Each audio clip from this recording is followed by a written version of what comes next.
Let me introduce myself. My name is Krista Dillaba, and I'm the director of the Morpho Institute. And it's my great pleasure to welcome all of you tonight to our Amazon Conservation Through Education webinar series. This is the first one of our fall selection, and we'll be getting the rest of the calendar out shortly. Tonight's topic, for those of you that tried to dial in last week, have been anxiously awaiting for this week to roll around. We had some internet problems last week, but tonight's topic is what you need to know about the Amazon now. And I'll be co-leading this webinar with Dr. Mike Gilmore. He's up there in the corner. You can wave at him. He'll be jumping in, and I'll do a full introduction to Mike a little bit later on in the presentation. Since I know we have a number of people online that are maybe just learning about the Morpho Institute and who we are, I'll just take a moment to introduce us. We are a 501c3 nonprofit. We're based here in the United States. We were founded by educators. We are run by educators, and our growth and vision are defined by educators. And we sat down and really mapped out a big global vision for ourselves that's very much in line with many other organizations working to preserve the Amazon in its total. Its forests, its rivers, its biodiversity, and its people. We're working towards this being a protected global resource for generations to come. As educators, we approach all of this through our mission, through the role of education and educators, and how we can harness that as a powerful conservation tool. So our work in the Amazon is centered around teacher professional development and giving teachers the opportunity to get into this ecosystem and experience so that they can bring those lessons back home.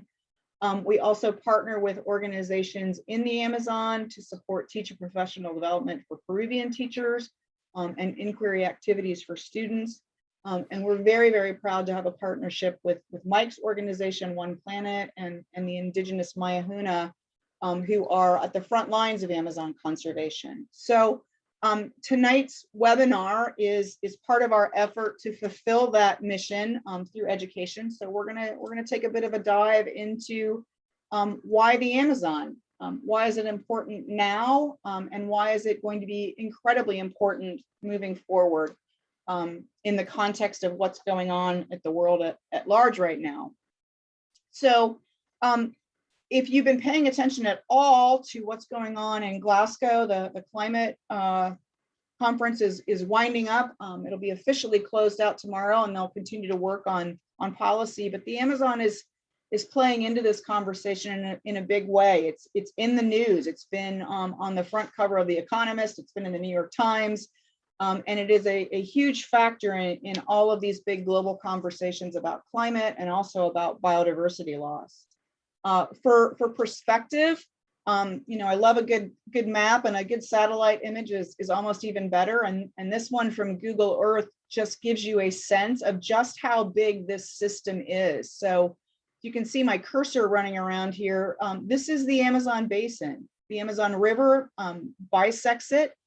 It empties into the Atlantic, and for several thousands of miles winds its way down from the Peruvian Andes all the way to the mouth of the Atlantic. It's impressive. It makes up 50% of the world's remaining intact forests. It's home to 1/10 of the planet's biodiversity, 1/3 if you're just looking at terrestrial species. It contains 20% of the world's fresh and flowing water. It stores and sequesters huge amounts of carbon. It regulates both local and regional as well as global climate. It certainly produces oxygen and rain, and it actually drives weather systems both within the basin and then across the globe. To give you a little bit of perspective of actually how enormous this place is, it covers 40% of the entire South American continent. That continent's pretty big. And if you put, you would overlay the continental United States over the top, equivalent size, roughly rounds out to about almost 3 million square miles make up the Amazon basin. And interestingly, 9 countries actually are responsible for its conservation. So you can imagine that this is a complicated situation that we're looking at when it comes to Amazon preservation and understanding the Amazon and how it functions, not just from an ecological perspective, but from a geopolitical perspective as well. This one, we often think about the Amazon in terms of its forests or in terms of the river, but we very rarely, or at least from my perspective, very rarely talk about it in terms of being a watershed and the interface between those two systems, the river and the forest. And I just love this image, almost like a capillary system of all these tributaries and streams and rivers that feed into this Amazon, and the interplay between that forest cover and that water is what creates this amazing system. As I mentioned before, 20% of the Earth's fresh water is contained in this system.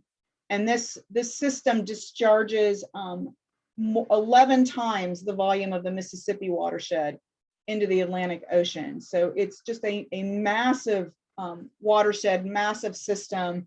And because of that, it drives so much of what's happening with climate and with biodiversity.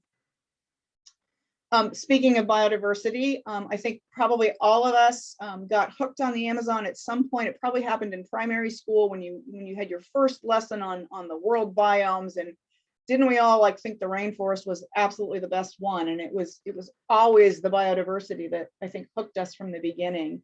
It is an incredible amount. As I said, 10% of the world's known plant and animal species live here. Even though the Amazon like technically only covers 4% of the Earth's surface, it contains this vast reservoir of biodiversity. And this is critically important right now because of the volume of biodiversity that's there, we need the Amazon intact to understand what drives and maintains these patterns of speciation and species diversity, especially in the face of this massive loss of biodiversity that we're undergoing globally right now. The Amazon is quite literally a living laboratory where we are asking and answering questions about basic patterns of speciation and evolution and biodiversity resiliency. So it is impressive, and it's certainly an amazing site for getting to view and watch and see biodiversity. As a side note, these photos were all taken by participants of our field workshops. These are not stock photos. These were taken by teachers in the Amazon, and this is just 6 of the thousands of images that we have. And you can actually find quite a few of those on an iNaturalist project that we have going, where the teachers contribute to that. So in addition to lots of water, huge amounts of forest, incredible biodiversity, it is also home to many of the world's most endangered indigenous communities. It is actually home to 511 indigenous nations, 66 of which are still living in voluntary isolation, technically as uncontacted tribes. Over 300 languages are spoken throughout this region, most of which are critically endangered and in real jeopardy of being lost. This map, although it's probably a little difficult to make it out on your screen, we will be sharing links to all of these resources. We are going to load you up with lots of great information and sites to go visit. But basically what this map is showing is the powerful connection between indigenous territories and indigenous conservation. If you overlay indigenous territories with biodiversity hotspots, you'll find that there is a very strong correlation. 80% of the Amazon is protected by indigenous territories and protected areas. So in addition to protecting biodiversity, they are also protecting forest cover and keeping forest standing and forest intact. And that's really what we want to focus on this evening, is this powerful connection between climate, biodiversity, forest cover, and indigenous protection and indigenous areas and indigenous conservation.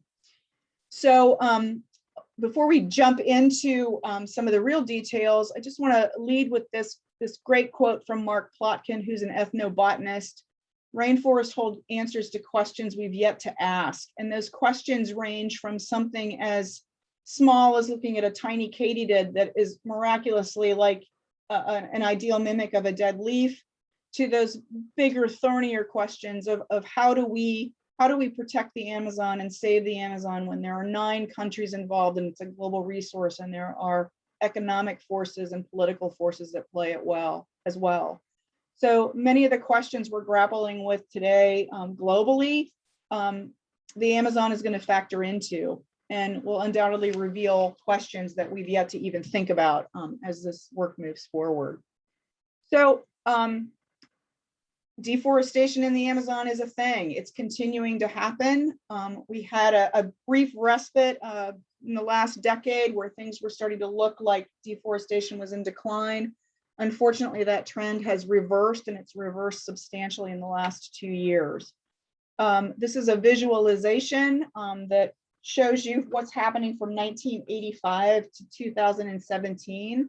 And you can see the dramatic transition from forest to that deep green to yellow into farming and disturbed agricultural areas. And this is significant, and it's playing into the global conversations about how to conserve the Amazon and what that might look like. So the headlines are fairly dire these days. Here's just a sampling of some things that have been collecting. Amazon deforestation worst in 10 years in Brazil. We're in the midst of a global extinction biodiversity crisis. Amazon fires hit the news in 2019 and have remained on the front page and are being linked to accelerating global warming and causing lasting harm to biodiversity. The Amazon's at a tipping point. Has it hit the tipping point? What is a tipping point? Illegal gold mining. Who knew there was illegal gold mining in the Amazon? But sure enough, there is. So again, while the Amazon holds lots of promise, it's also in a very precarious position at the moment. What I'd like to do is take a little bit of time to put the Amazon in context, in particular with what's going on with the COP26 Global Climate Change Conference going on in Glasgow.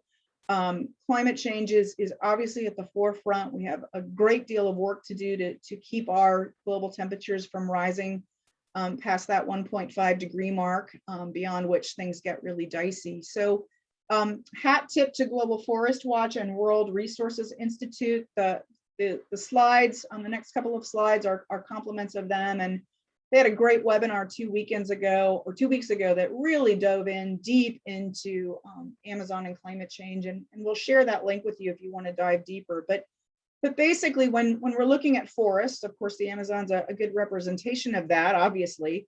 When you have standing forests, they act very much as a carbon sink or a carbon sponge. They pull that carbon dioxide, that major greenhouse gas, out of the atmosphere and sequester it. They store it in leaves and twigs and roots and stems and soil, keeping it from being in the atmosphere and keeping it from absorbing heat, which keeps the climate cooler.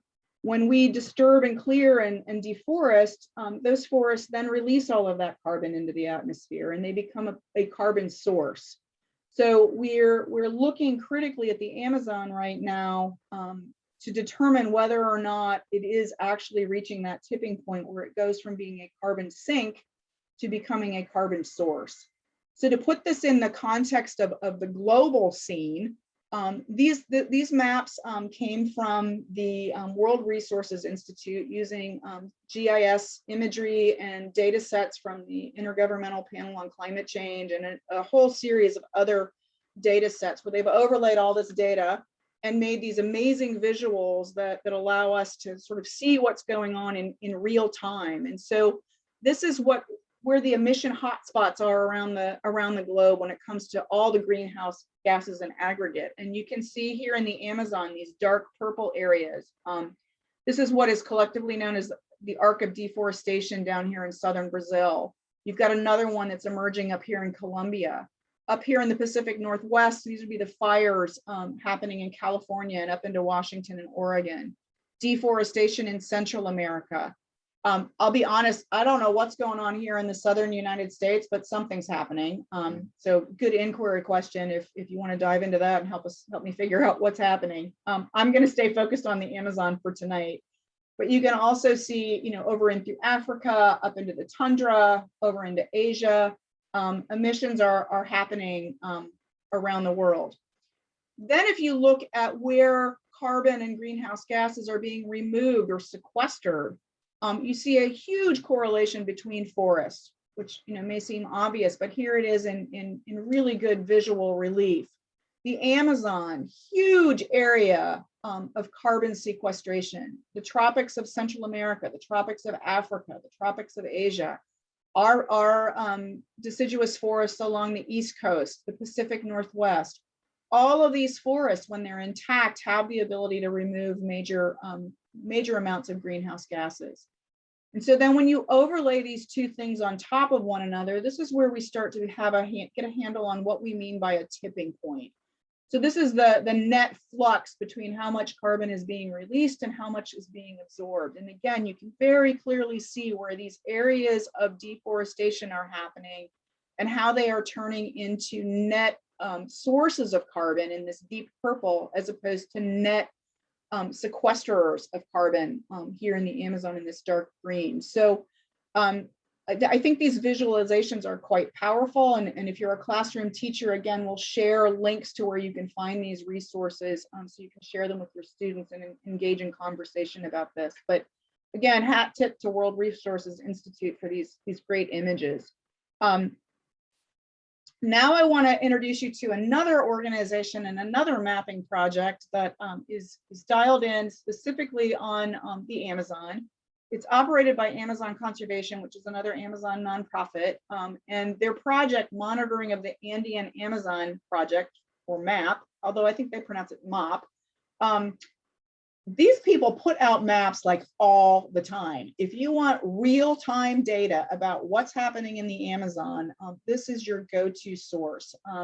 Matt Feiner, the madman genius behind all of this, is just putting together some crazy good visualizations and some really great just information that's digestible and so easy to see. So if you're interested in indigenous territory mapping, or if you want to know where palm oil is happening in the Amazon, or gold mining, or any number of things, again, we'll share the link to this organization with you, but highly recommend you take a deep dive into what they're doing if you want to stay up to date on what's happening currently in the Amazon.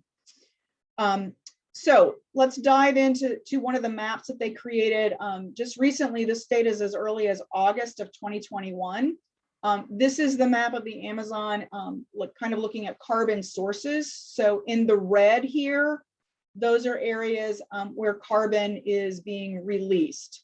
And you'll notice that I've added this diagram here to divide the Amazon up into quadrants. There was a recent research paper that came out that is arguing that the Amazon has actually reached a tipping point.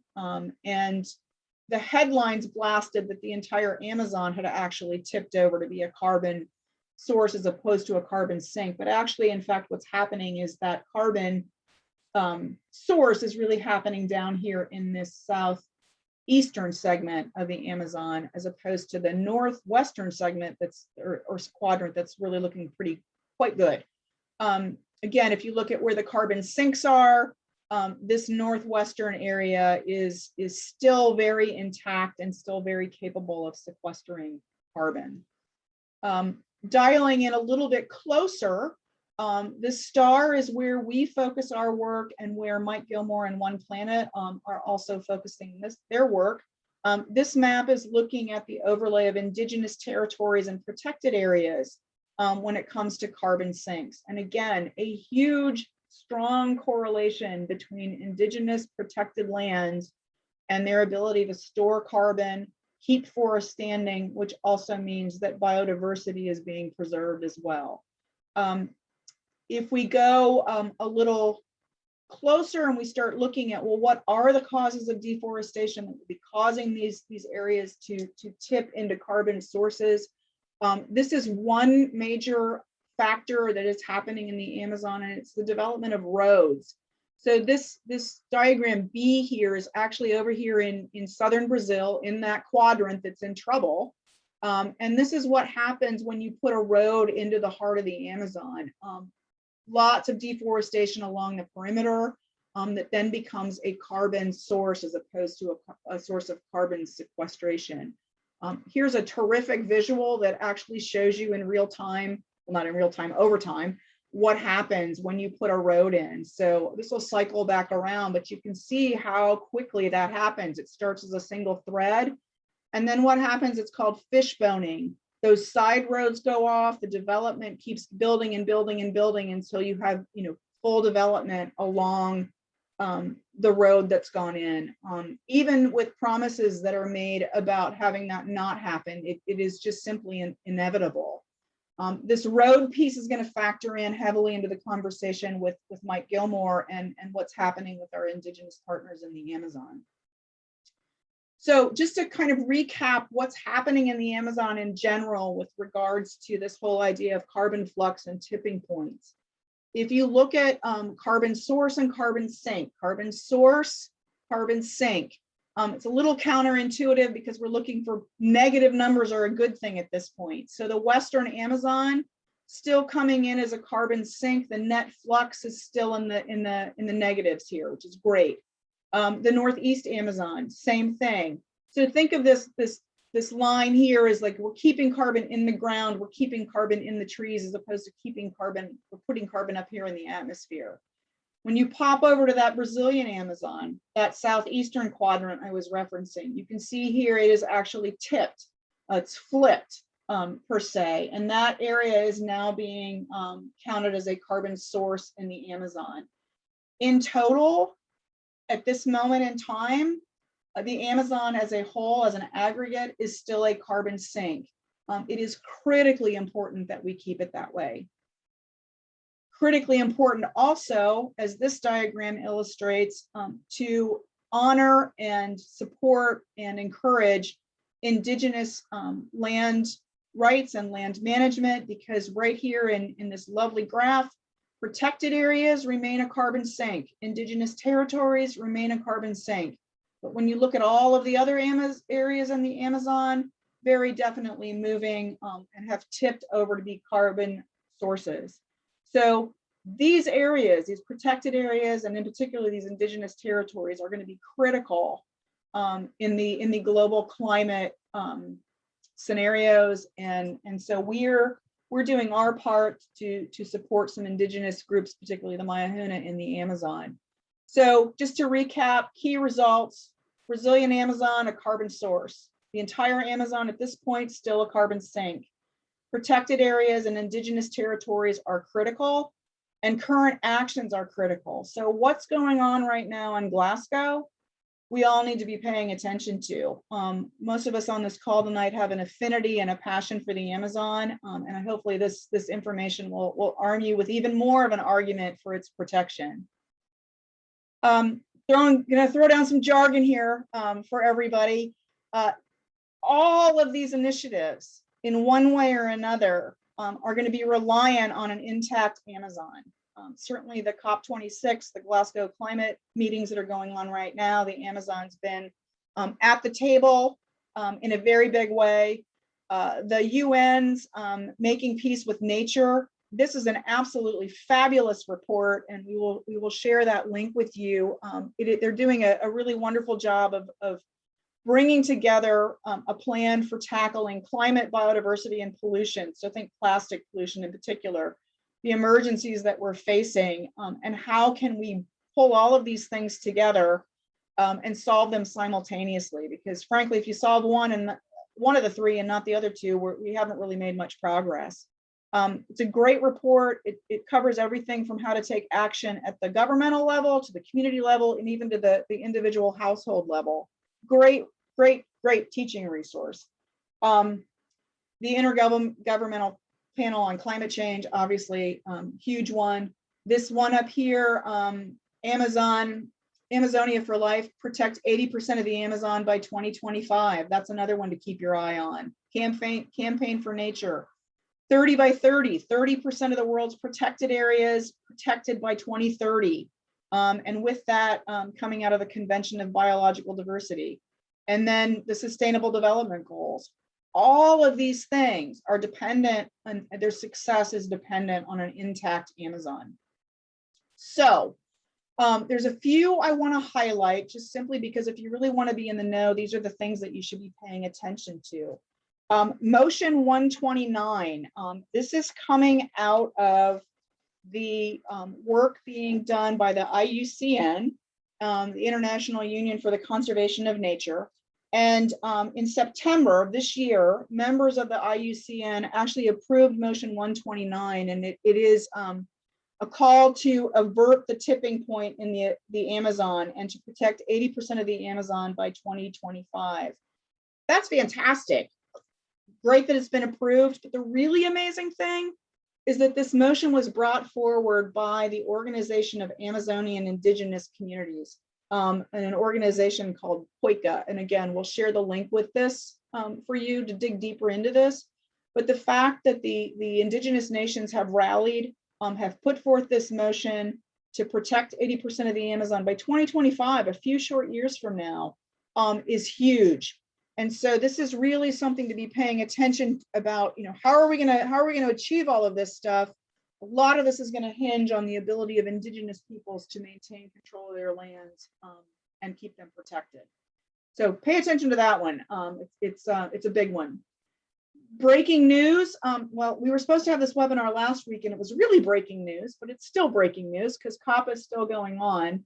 On November 2nd, world leaders from more than 100 countries pledged and promised to end deforestation by 2030. At this point, it's a pledge and a promise, but those countries that signed on represent 85% of the world's forests.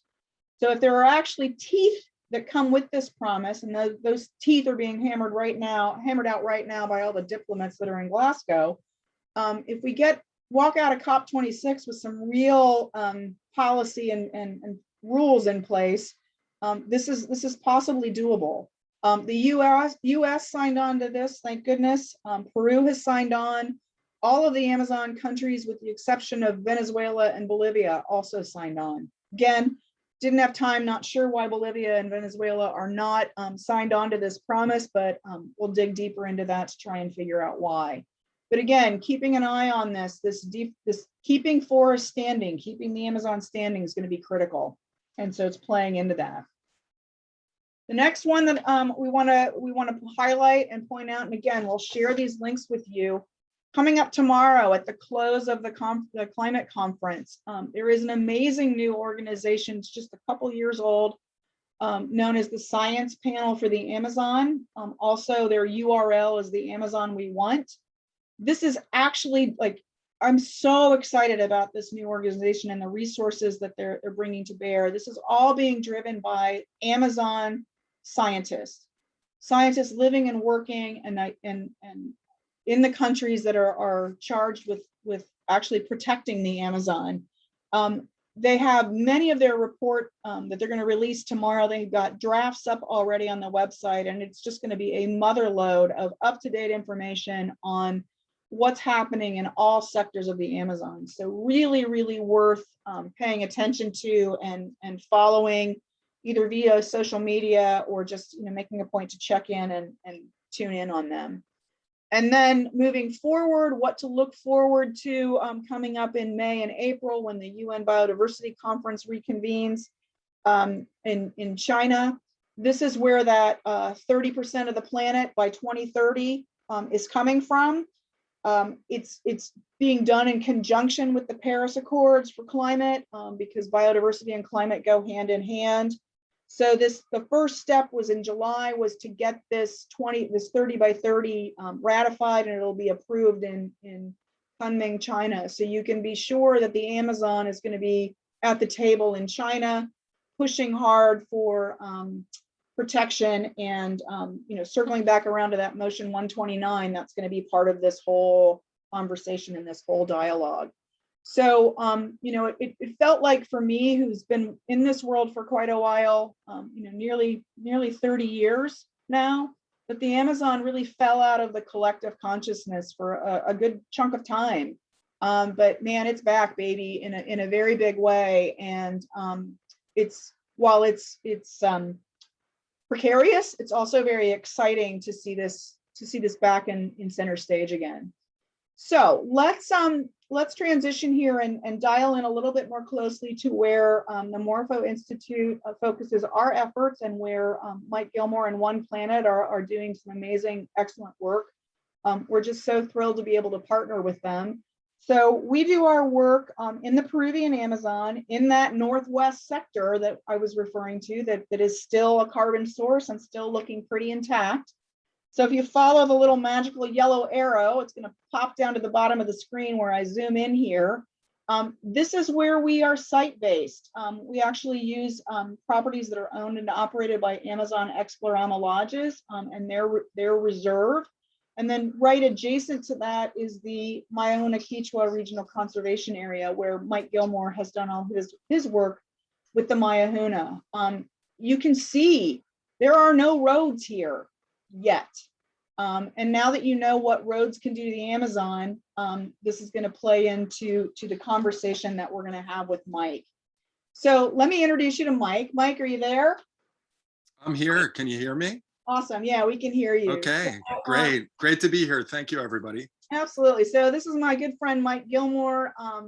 One Planet is a valued partner of the Morpho Institute, and Mike has been working in the Amazon for nearly 20 years, maybe more than that now. I think you need to update your bio. We're getting old, Mike.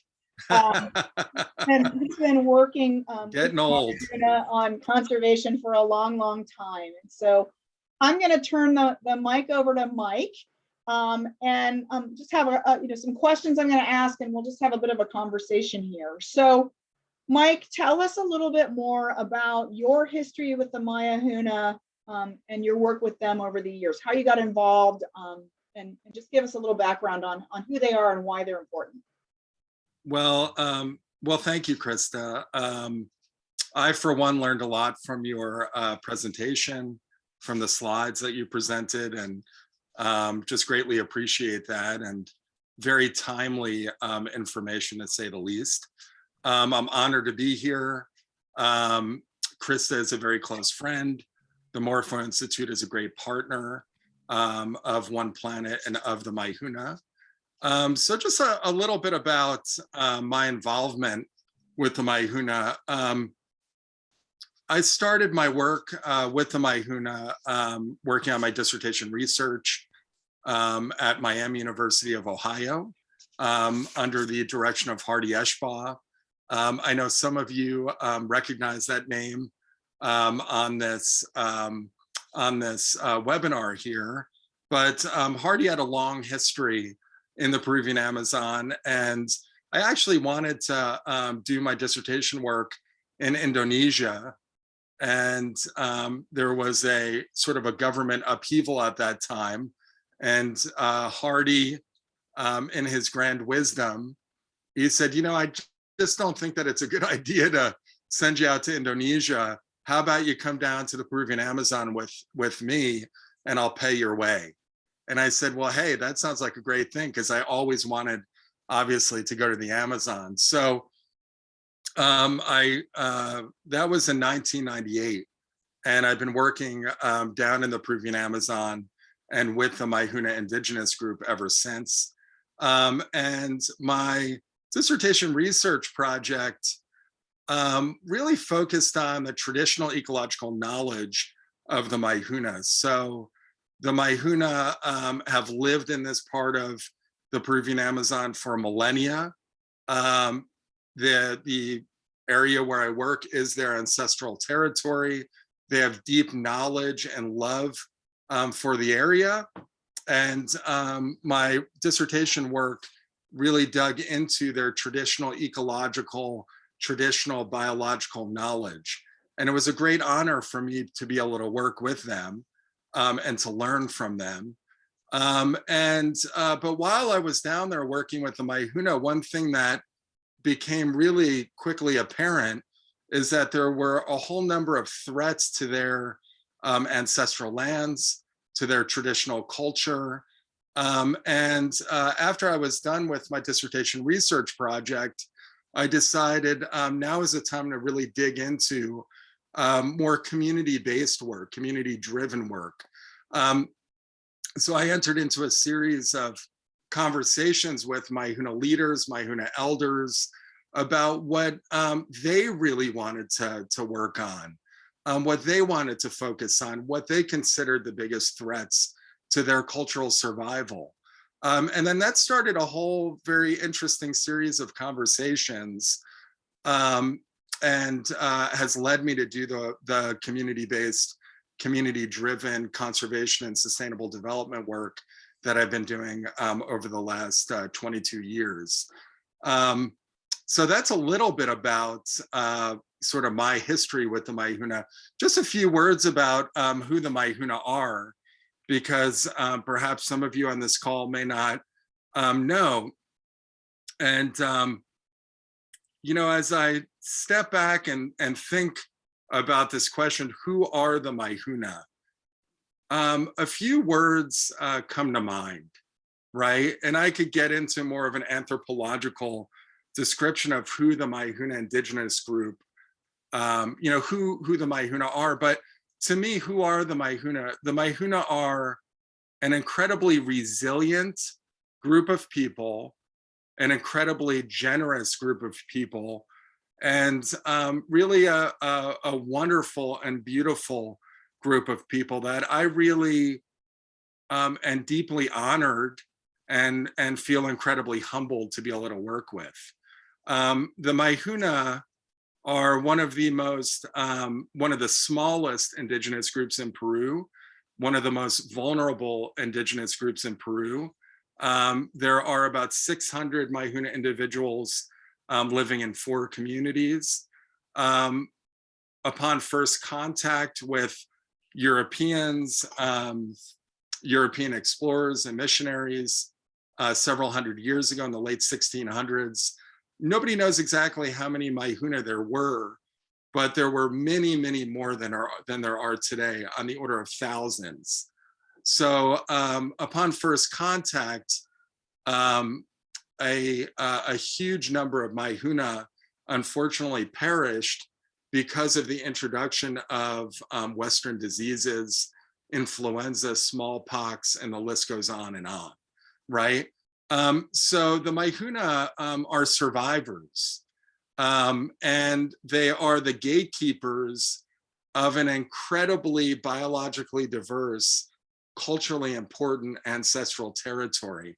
Essentially, they control 1 million acres of primary rainforest, their ancestral territory, an area 22% larger than Yosemite National Park. Just think about that. I mean, it's absolutely incredible. Their lands are, Krista talked a lot about the twin crises of biodiversity loss and global climate change. Maihuna lands are critically important for stemming the loss of both of those things, turning the tide, right? And they are also, those lands are incredibly important as well because they sustain and nourish the Maihuna communities. So I don't want to lose track of that as well. So I hope that that provides you a little bit of background about who the Maihuna are, who I am, how I started working with the Maihuna. So thank you. How's that, Krista? Unmute. Yeah, let's. I'm going to flip over to the map now, and we'll, if you can talk a little bit about the conservation area and what led up to that, that'd be terrific.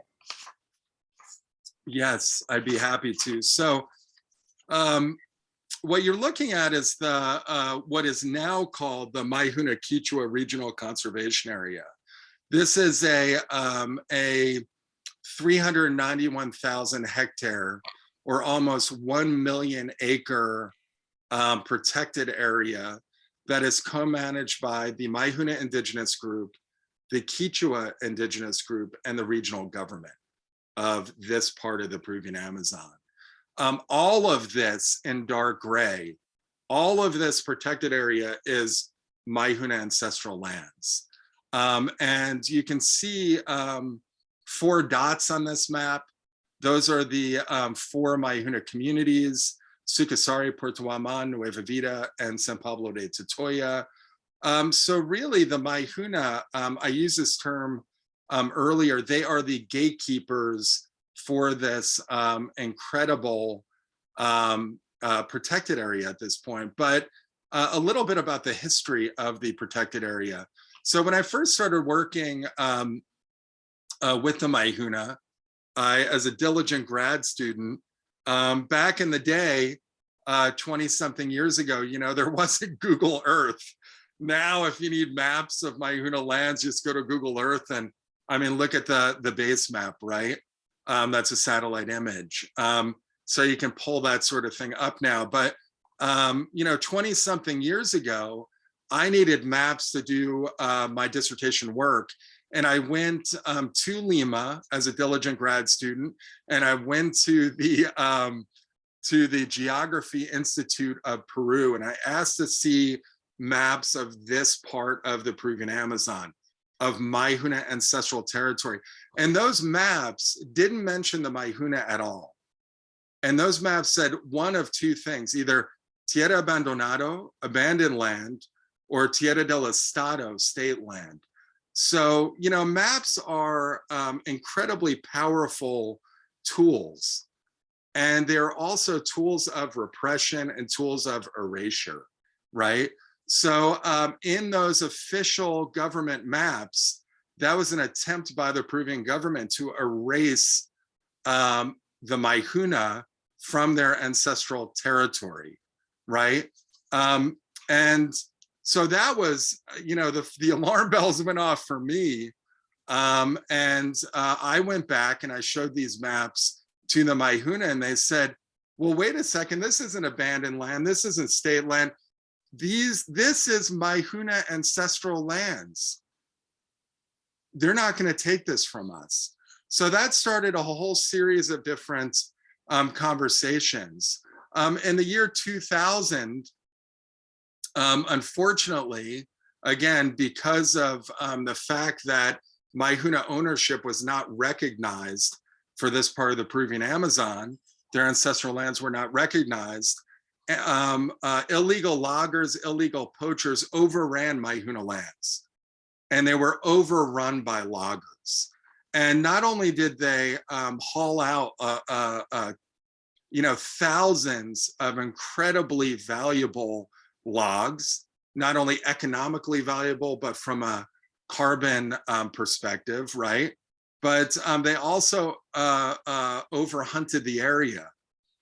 So from the year 2000 to about 2008, Maihuna lands were overrun by outsiders, by illegal loggers, by illegal hunters, and Maihuna men, women, and children were starving. I mean, honestly, I was working there during this time. I saw the before, I saw the after, and I see the now, right? I've seen it all. So in 2004, a group of Maihuna elders and leaders came to me and they said, you know, we have this vision of sovereignty over our ancestral lands. We have this vision of taking control over our own destiny. And, you know, will you help us? And I said, well, what's your vision? And they said, well, we really think that step one is to create an Indigenous Federation. So that's when the Maihuna Indigenous Federation was formed. I think, you know, looking back on things, I think that that was an incredibly important turning point in the more recent history of the Maihuna. And at that point on, they started slowly to take more control over their destiny and assert more sovereignty over their lands and over their ancestral resources.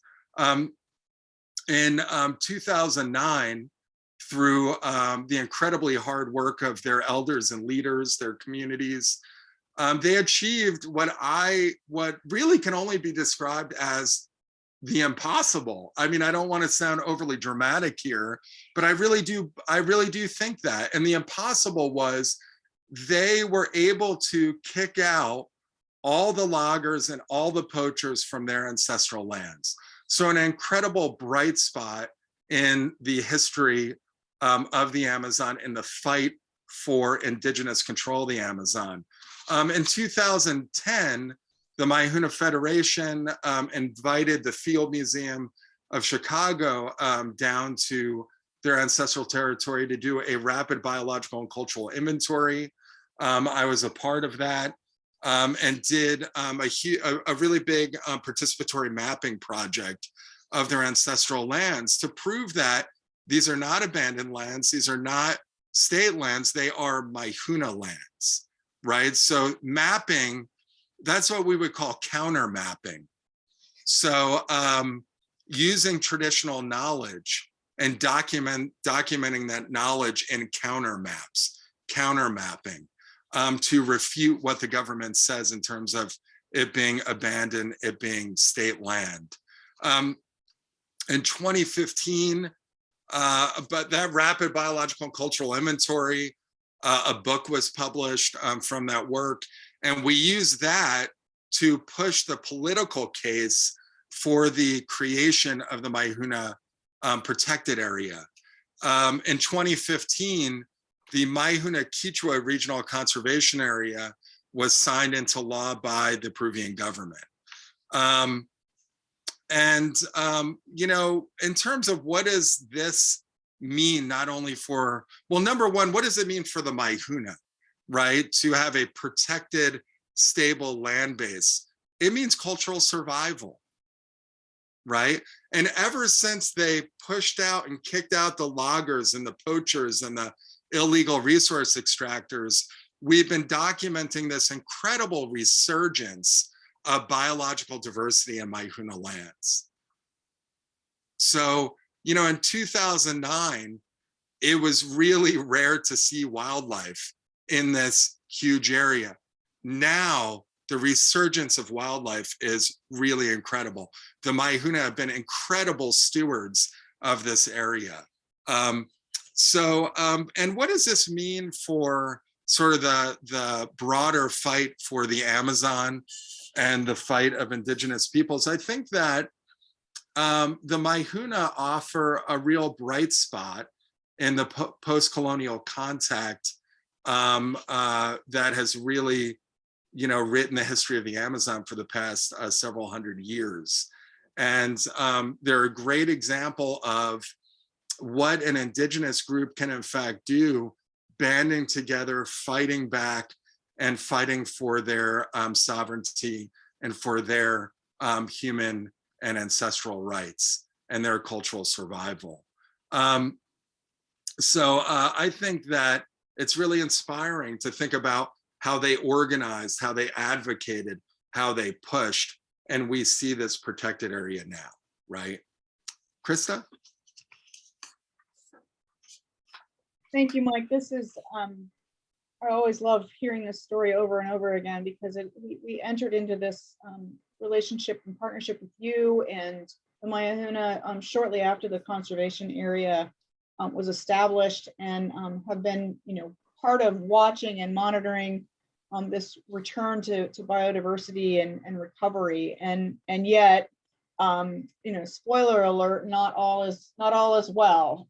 So Mike's going to introduce you to the next phase of this scenario. And if you remember those images of roads going through undisturbed areas, we are facing that possibility right through the heart of Maihuna lands. So Mike, can you talk a little bit about what's going on, describe what we're looking at here on this map with regards to the road that has been proposed through the heart of the conservation area? Sure. I mean, you know, even before the conservation area was created, there were rumors sort of swirling. I heard some rumors in Iquitos in Peru about a potential proposed road through Maihuna ancestral territory. And, you know, it turns out that this plan by the national government to build a road, which you see indicated on this map, to build a road through Maihuna ancestral lands has been in the works for decades. And unbeknownst for the majority of the time to the Maihuna, they had no idea that this was even being planned. Really, it turns out the national government of Peru in Lima, wants to build a road directly through the very heart of Maihuna ancestral territory, which is now the Maihuna Kichwa Regional Conservation Area. In fact, in the northern part of Maihuna ancestral lands, it would literally directly go through, this road would go right through the Maihuna community of San Pablo de Totoya. So this is a real existential threat to the Maihuna. I already explained how the Maihuna are one of the smallest and most vulnerable indigenous groups in Peru. If this road gets built, oh, by the way, I forgot to mention this, but you can see the actual road, but that shaded area on both sides of the road is what the Peruvian government likes to call a development corridor. You know, to me, a development corridor is something that I hear that term for, like an area down in Florida or Orlando or something like that, right? So this development corridor is the plan of the Peruvian government is 5 kilometers on each side of the road for oil palm plantations. So they would convert this area from a hyper diverse, one of the most diverse, biologically diverse areas in the world, to a monoculture of oil palms. And, you know, the destruction wouldn't stop there. Colonists would flood into the area, that fishbone pattern would follow, deforestation would happen, and this would completely change Maihuna lifeways and put Maihuna traditional culture at great risk, and their very cultural survival is at stake. And I don't mean to sound, you know, hyperbolic or overly dramatic, but that is in fact the case. I mean, it truly is. Their communities, their ancestral forests will be overrun by outsiders, and they live from the land, right? And they will no longer be able to do that. The Maihuna, One Planet, I know Morpho Institute, and a whole group of other allies, obviously we're fighting against this. But it's a big hill to climb.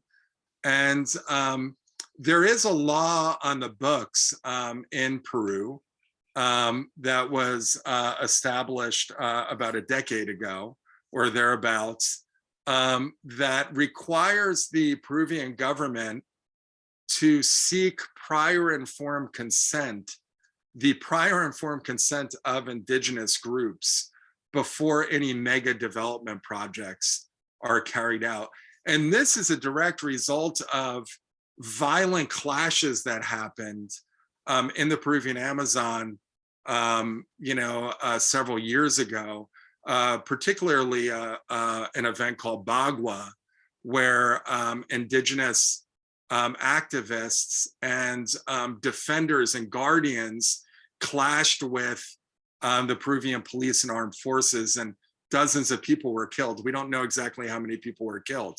So this prior informed consent law was passed into law, which sounds wonderful, right? Which is an important first step. But that law, the real shortcoming of that law is all the government is required to do is tell the Maihuna or tell other indigenous groups what their plans are. The government is not beholden to listen to the wish of indigenous peoples. So, you know, and what I think about this prior informed consent law is absolutely they need to be consented, but they also have to have the right to say no. And that right has to be respected by the national government, and they need to back down. And that's not the case right now. So I think in many ways, this prior informed consent law is rather performative, right? It's a box that the government can check and say, oh, well, we asked them, right, before we did this. But sure, they asked them, but they, let's hope that they listen, that they follow the wishes of the Myhuna. Thank you. Yeah, so I think, you know, this is happening. This is, you know, when I titled this webinar, what you need to know about the Amazon now, this is now, this is real. These are people that we know by name. I think as dire as this sounds, and as big of a threat as it is, there, in my mind, in the bigger complex situation going on, it's nice to know that in Glasgow, the Amazon is front and center. Indigenous voices are being heard. There is real momentum behind that. So, you know, whether this road goes through, you know, there's a lot of big decisions that are being made, and I remain somewhat hopeful that some of these big agreements and accords that are being made, and you know, 85% of the Amazon by 2025, 30 by 30, may influence the outcome. So moving, you know, it is happening. This is a photo. So here is Iquitos, the major city that we all operate out of. Here's the conservation area, and where Morpho and One Planet and the Myhuna do their work.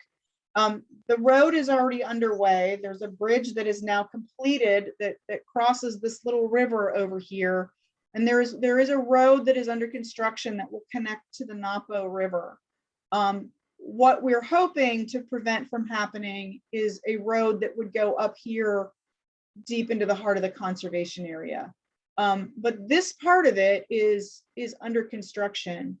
So as we collectively do our work in the Amazon, I think one of the things that we both Mike and at One Planet and Morpho, you know, are we really making a difference? How can we make a difference? And I'll speak just, you know, briefly for the remainder of the time that we have from Morpho perspective. You know, as educators, we really believe that education is a critical part of the conservation story. And hopefully tonight, you've gotten a little dose of that, and you're more aware of what's happening. And hopefully that you'll be following along with some of these organizations that are operating at you know, all levels, including Mike and I at a hyper local level. For the Morpho Institute, you know, our initial answer to this was the Educator Academy in the Amazon, where we bring K-12 teachers into the Amazon to engage and learn firsthand and bring the Amazon story back to their classrooms. And that has been one effort to raise awareness. But thanks to Mike and to One Planet, our involvement has deepened over the last 5 years to have a rich relationship and supportive relationship with the Myhuna, and together we have launched educational ecotourism opportunities, and our participants, our teachers, get into Myhuna communities and meet with Myhuna leaders who are now teachers and educators themselves. Marina invites us into her home and shares stories about traditional ecological knowledge and what life is like, a subsistence lifestyle in the Amazon, and how they use the bounty of their resources to feed their families. And Jairo and Victorino talk about the biodiversity of fish in the rivers, and what was lost when the poachers were there, and what's coming back, and how excited they are about that. We support their stingless bee project, where they're cultivating medicinal honey for sale, which is highly prized. And these workshops have provided, pre-COVID, a significant economic benefit to the Myhuna. It not only has it allowed them to live sustainably on their land and not have to over extract resources, it's provided resources for them to fight the road.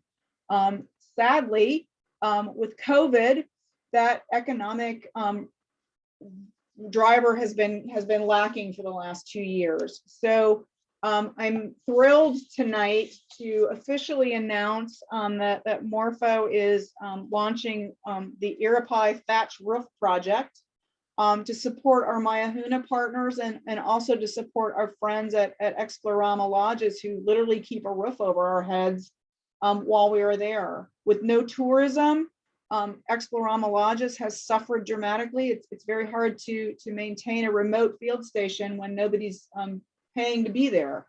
And the Myhuna have lost revenue from our visits and visits from other groups as well to participate in their workshops. And so to help solve this issue, or not solve it, but at least try to help provide some economic support for our partners in the Amazon, the Irapai Thatch Project will engage Myhuna community members in sustainably harvesting Irapai palm to weave in a traditional, sustainable way into these absolutely gorgeous thatched roofs that are common and have been common in the Amazon for decades.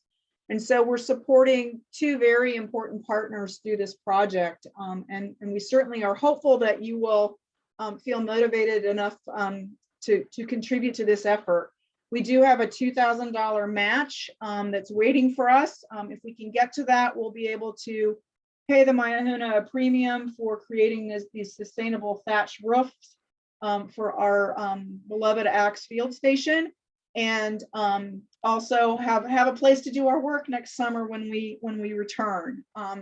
So as we wrap this up, and I'll share a link on how to make that donation if you'd like to. If you're a classroom teacher, we have a whole bank of resources that you can use to connect your students to the Amazon, many of which focus on the Myhuna. We have a network of 200 educators strong, and we'll be adding about 50 more next summer, we hope, for 2 different programs that we're running. Many of those educators came together this summer and participated in a curriculum writing workshop. And so there's a whole slew of new activities and resources that will be coming online in the coming months as they get through field testing and piloting in classrooms across the United States. So you can find all of that information on our website as well. We are going to load you up via email with a multi-page document with all of the resources that we've mentioned tonight. We certainly hope you'll follow the Morpho Institute and One Planet. Morpho has a news feed that we curate called the Rainforest Explorer, where when we run across great breaking news, we drop that into that feed that you can access to an easy way to stay on top of things. One Planet has released a beautiful documentary on the Myhuna called Guardians of the Forest, and that's open access via Vimeo, and we'll provide a link to that. Again, we have classroom resources to go with it. And then over on the right side, all of these amazing, fabulous organizations that I've mentioned or referenced in this presentation, we'll send you out links to all of them. These are the people that we follow. These are the organizations that we feel are doing all the right things, and certainly encourage you to support them as well. So before we go to Q&A, just a couple of quotes. If working apart, we are a force powerful enough to destabilize our planet, surely working together, we are powerful enough to save it. David Attenborough kicked off COP26 in Glasgow with that quote. And, you know, we all are hoping that will be the case at the end of moving forward out of COP26. And then just 2 days ago, again, Amazon in the New York Times with a really wonderful piece by Tom Friedman. In the heart of his opinion piece, the Amazon plays, again, a starring role. And the question he poses in that context, is there anything just one person can do? And his answer was a resounding yes. Plant a tree, or better yet, prevent one from being chopped down by supporting Indigenous communities. Ensure that Indigenous peoples have the economic power and cultural independence to steward, support, and protect their livelihoods and territories.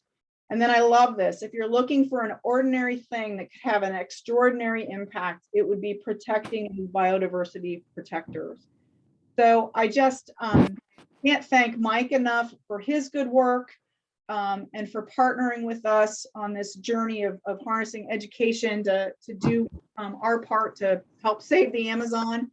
So I'd love to open it up for questions. You can put those in the chat. You can also, I will make it possible for you to unmute your microphone. Let me do that real quick. Maybe, hold on one second. And if you are so motivated, yeah, you should be able to unmute yourselves now if you'd like to. You can use this spiffy little QR code and scan it with your phone and go right to the donate page. And the funds that we raised tonight will go directly to supporting that Iroquois Thatch project. And it will get the money in the hands of the Myhuna to continue that fight that they're going to need. It costs money to fly to Lima to argue your case. And so having that economic benefit will help them with this fight against the road. So questions, let's get the conversation going.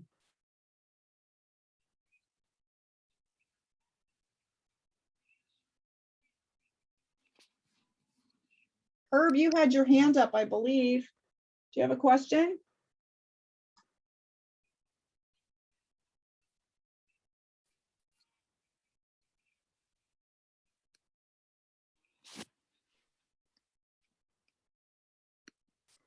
Anybody?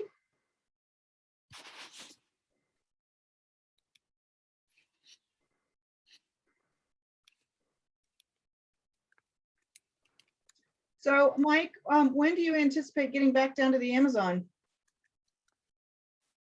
Well, I'm going to be heading back down in January, so I'm super excited about that. It's been essentially, it will have been 2 years since I was down there, and I was down in Peru when the pandemic first hit, and Peru declared a national emergency. And I know that you were as well, Krista, and we crossed paths, and we were all able to get out just in time. But you know, it's certainly left a hole, you know, not being able to get back down there. So I'm so excited. And, you know, not only to sort of work on community-based conservation and sustainability, but really more importantly, just to connect with the Myhuna, to see old friends, to, you know, just reconnect with people. And of course, the One Planet team on the ground as well. So it's coming soon, Krista. What about you? I'll be back down in the summer. We are planning on running 2 field programs again next summer. So Jeff Benson has a question. How are vaccines going in Peru? You want to speak to that on behalf of the Maihuna, and I can address the bigger question. Yeah, thanks, Jeff. Great question. Jeff, by the way, is the father of Elizabeth Benson, who's a One Planet team member. She's our director of field work down in Peru, and she's heading back down on Saturday, which I couldn't be more excited about. Liz is such a key, important part of the One Planet team. The Myhuna really love Liz, and they've really missed her as well over these past 2 years. So it's great to be getting Liz back down there and really ramping up our work again. But you know, when the COVID pandemic first hit, we really completely changed the focus and mission of our organization on the fly, to focus on trying to provide support and relief for the Myhuna during this unprecedented global pandemic. And unfortunately, indigenous communities, indigenous Amazonian communities in particular, have been incredibly hard hit by the pandemic, throughout this pandemic, due to structural racism, inadequate access to healthcare, and the list goes on and on, due to historical deficiencies and access to government resources and indigenous communities. And so One Planet, we sprang into action and completely refocused our mission. Morpho provided a very nice key donation right at the right time. Some of our other partners did as well, and we were able to get the Maihuna some real critical support and supplies and PPE and other things right when the pandemic was first starting to take hold, and things were especially scary and uncertain, and they were able to shelter in place for a couple of months.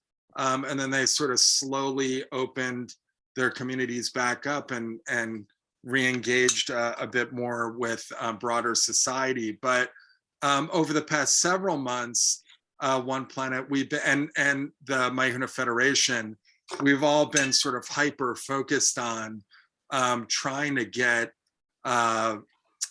eligible Maihuna individuals vaccinated. And so we worked very closely with the Maihuna Federation, the regional indigenous federation called Orpio, and some other key allies on the ground in Peru, and also the Ministry of Health and the Ministry of Culture. And I'm very happy to say that the Maihuna are one of the first indigenous groups in this part of the Peruvian Amazon to have been vaccinated. Dozens of eligible Maihuna individuals have in fact been vaccinated, which is incredibly heartening. The next step now is to vaccinate children once those vaccines become available down in Peru. But to date, a real miraculous thing to pass on here. To date, not a single Maihuna individual has actually perished from COVID-19, which is really incredible given how hard it's hit other indigenous groups and communities. And I really credit the Maihuna Indigenous Federation for the hard work that they did, and it was an honor to be able to partner with them and other allies as well. So thanks for the question, Jeff. Yeah, hi, Jeff. Nice to meet you. We love your daughter. I'd like to adopt Yes. her. So if you decide you don't want her, when I was there in July, late July, beginning of August, just to check in on things and get a handle on whether we could start rerunning programming again. It was very exciting. We're in one of the Maihuna communities, and the vaccine vote was there. In general, Peru was very, very hard hit by COVID. In particular, Iquitos, devastating. Explorama, the other partner that we have in the Amazon that provides our lodging, lost employees, and then those employees, many of them lost multiple family members. Things are looking much better. Vaccines are rolling out. As they get them, they get them in arms quickly. So we're feeling very positive that if we continue on the current trajectory, we can safely, for everyone involved, get back into the Amazon and resume our work of supporting the work of the Maihuna and raising consciousness about what's happening here. I apologize. I cannot, for the life of me, I've unmuted you all, but Zoom is having none of it. So if you have a question, at least we didn't lose the internet this week. That's good. If you have a question, hey Krista, chat and we'll go from there. Yeah. Krista, sorry for interrupting. Yeah. I just wanted to give a huge shout out to Janet Ort, a real huge supporter of Morpho Institute, of One Planet, of the Maihuna.